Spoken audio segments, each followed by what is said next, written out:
In November of 2021, DICE had released their latest installment of the long-running Battlefield franchise. Battlefield 2042 was to be set in a more modern, futuristic timeline, taking a step away from the World War eras of the previous IPs provided by DICE over the last few years. With the promise of a more modern era shooter, DICE also made the promise of experiencing some of their more popular Battlefield games running in their newest update to their signature Frostbite engine.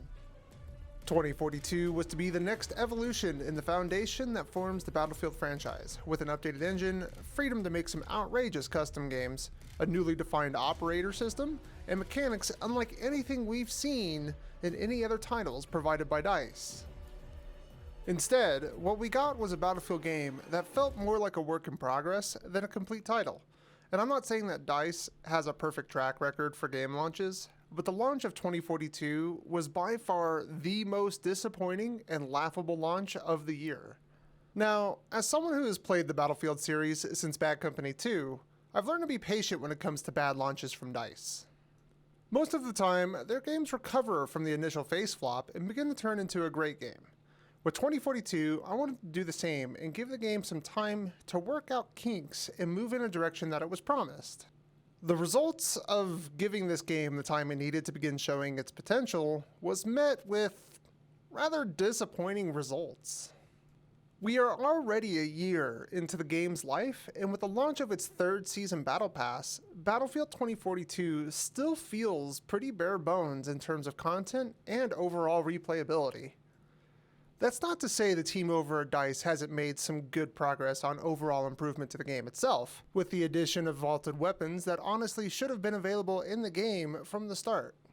New maps that play way better than most of the original maps, the reinstallment of the classic class system we all know and love, and revamping their original maps to allow for more defined infantry play with more verticality, side paths, and cover.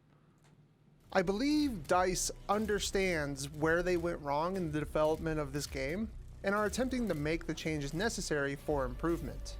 But the question, is it too little too late?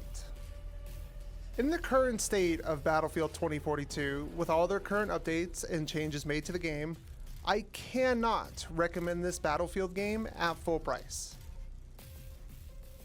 This iteration of the Battlefield franchises not only misses the mark when it comes down to the overall feel, but it also misses the mark when it comes down to the gameplay when compared to its predecessors. Battlefield 2042 is honestly sitting at a 4 out of 10 for me. The concept for the game is great, but the execution is lacking in its structure.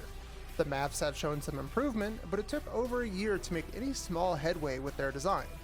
The operator system was a different approach to the class system, but only a few characters feel like they're worth playing. Some vehicles feel almost completely unkillable due to their high health pool and unreasonable health regen, making the repair tool almost completely redundant. And finally, the overall lack of weapon diversity between the 7 different categories of weaponry. All I can say is buy this game on sale, because at some point, maybe within the next couple of years at the rate the updates are going, Battlefield 2042 will have the content to round the game out and possibly be worth visiting again.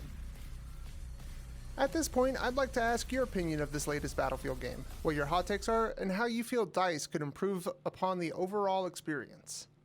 I want to thank you all for watching my video. If you enjoyed, please feel free to leave a like and subscribe for any and all future content. That's all for now, and I'll see you all in my next video.